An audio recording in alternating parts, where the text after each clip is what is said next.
The sum of coefficient in the expansion of x plus y raise to the power n is 4096। वो बोल रहा है कि सम of expansion क्या है, 4096 है। The greatest coefficient in the expansion is, समझ में आ रहा है क्या बोला उसने? वो बोल रहा है सम ऑफ एक्सपेंशन ये है। अब मुझे बताओ कि ग्रेटेस्ट कोफिशिएंट इसमें क्या होगा? सम ऑफ एक्सपेंशन क्या होता था? 2 raise to the power n होता था, तो उससे n आ जाएगा।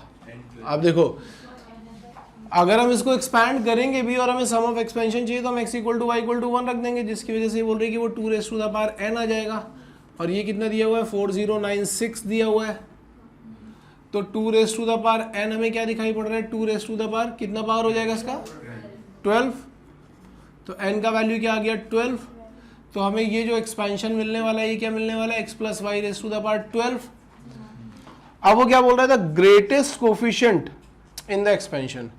तो ग्रेटेस्ट कोफिशिएंट कहाँ आएगा? मिडिल टर्म पे आएगा। अभी थोड़ी देर पहले मैंने दिखाया था।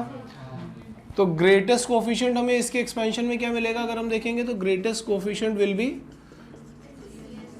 12c6। ठीक है। देखो, वैसे बाइनोमियल से बहुत कम क्वेश्चन आते हैं, लेकिन जो भी क्वेश्चन आते हैं वो इसी तरीके के होते हैं। जो मैंने ऑब्जर्वेशंस बता दिए, जनरल टर्म का फॉर्मूला बता दिया, इन पे ही बेस्ड होते हैं। तो हमेशा इसको ध्यान में रख करके चलना।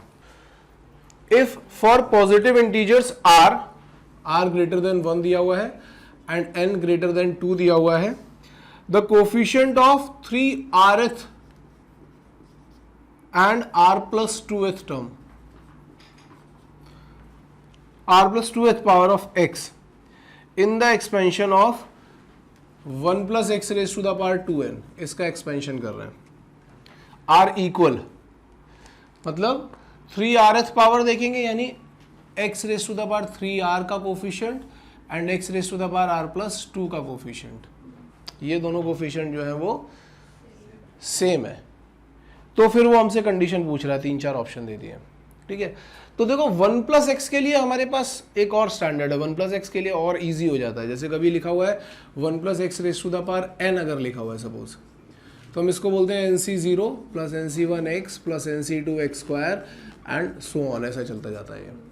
बट यहाँ पे क्वेश्चन क्या है? 1 plus x raise to the power 2n, तो हम क्या बोलेंगे? It will be 2nc0 2nc1x 2nc2x square and so on. ठीक है, वही फॉर्मूला वही लगाया हुआ है, बस इतना याद रखो कि जो भी लोअर इंडेक्स है वही x के पास पावर है यहाँ पे। तो ये बहुत सिंपल सा एक्सपेंशन बन जाता है। अब अगर वो मुझे बोलता है कि x raise to the power 3r का कोफिशिएंट क्या होगा, तो जैसे यहाँ पे x raise to the power r का कोफिशिएंट देखेंगे तो लोअर इंडेक्स r आने वाला है। तो 3r का कोफिशिएंट क्या हो जाएगा? 2nc 3r, और r प्लस 2th के लिए क्या हो जाएगा? 2nc r plus 2। अब मैंने तुम्हें क्या बताया था, क्या क्या हो सकता है? या तो ये दोनों इक्वल हो, या दोनों का समेशन 2n के इक्वल आ जाए।